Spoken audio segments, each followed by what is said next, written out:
Now that looks painful. Hello everyone, Nathan here, and just recently I noticed on Steam that Day of Infamy, the realistic World War II shooter, had got an update. So I wanted to give my opinions of the game now it's a bit further along in its development cycle. And if you're interested in my original thoughts back when the game was first released on Early Access, I'll put a link on screen now. So I had a few problems with the game when I first played it earlier this year, and I thought that with Battlefield 1 not fully scratching my World War shooter itch, that now was a good time to jump back in and see if some of those issues that I had earlier had been corrected. So what did the update add? Well, there's a few new weapons, including the iconic Thompson M1A1 and the instantly recognisable Sten Mark V, which add a little bit of depth to the game and give you a few more things to try out. Now, none of the new weapons need to be unlocked or anything, you have them right from the start if you pick the right class for them, and that means there's no problem with balance and people who've played a bit longer having more than you have. But even with these added into the game, it's still obvious that there's not as much gun variety as there is in bigger AAA titles, and while that might put some people off, I think it comes as a result of the desire to stick to a realistic World War II setting, and I think the player base for Day of Infamy appreciates that. I don't think they want anything too crazy, I think they want realism above almost anything else. Alongside the new guns, the update also comes with the usual array of bug fixes and improvements that you'd expect to see from any early access game. Or, well, at least, you know, any early access game where the devs actually give a crap and don't just leave you with a broken game that'll never get a full release. But anyway, I'm getting a bit off track. Early access rants aside, the guns and bug fixes aren't the main focus of this update. Instead, the update is all about gore. And no, not Al Gore. It's called the Dismemberment update, and it introduces some truly gruesome deaths into the game. Running around the map, you'll see bodies literally ripped apart, and it all adds to the feeling of tension and realism in the battles. Now, this doesn't happen every time someone dies, as the game attempts to dynamically figure out what would have happened to each body, based on things like how much damage they've taken to each limb. For example, if you shoot someone straight in the chest several times, they won't have arms and legs falling off all over the place. In theory then, if you aim at someone's legs when you kill them, there's a strong chance you'll literally blow their legs off. Honestly, it's pretty cool stuff, even if it is a little bit disappointing from first person view, as you can't really see your own body when you die.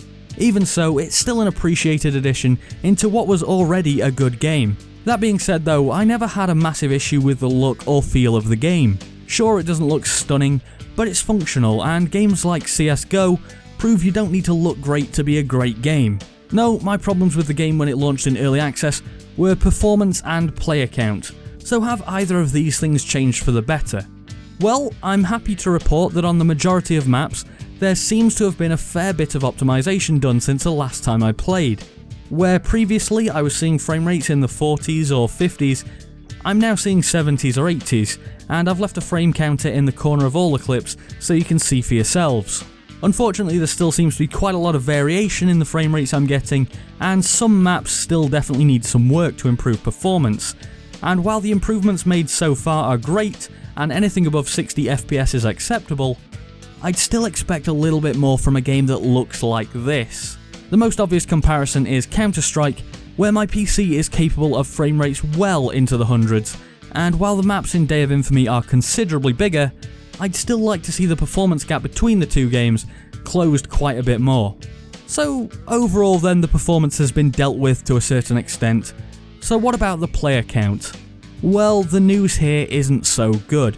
Playing yesterday at about 1 PM, there were 2 official servers with players in them.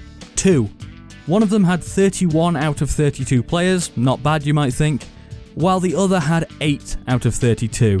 Now that's a grand total of 39 people in my area, and a look at Steam charts shows a 24-hour peak of around 200 to 250. Not great.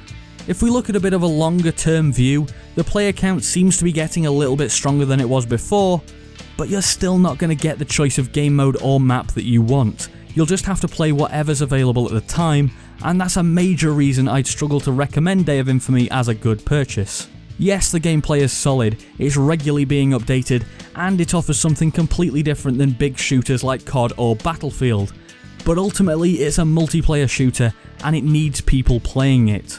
Obviously, it's a bit of a weird self-fulfilling thing. If people aren't buying it because of a lower player count, it'll never get a higher player count. It's kinda silly really. Honestly, the only way I think we'll see a dramatic increase in the player count is if the game has its full release in the near future. If the devs can get the game to a completed state and release it, they can get the game on the front page of Steam and back into the public eye. And I genuinely think that if people have this game and all the positive reviews on Steam thrust into their faces as the Steam front page does, they'll be interested in the game and we could see a significant boost in the number of people playing Day of Infamy. That's my hope anyway, because I'd hate to see this game die off. From what I've seen, it's clear that the devs care about the game, and if Insurgency is anything to go by, there'll be quite a bit of free content for this one, so I'd hate to see it die before it really takes off. I've had a lot of fun playing it over the past couple of days, and if they can iron out the issues that are still there, I think they could have a hit on their hands, so I really hope they manage to do it. Anyway, that's about it for today. Thanks for watching. If you enjoyed the video or found it helpful in any way, I'd be very appreciative of a like down below. It really does help me out. Let me know what you think in the comments, and subscribe for more like this if you haven't already. Anyway, I've been Nathan, thanks for watching, and I'll see you next time.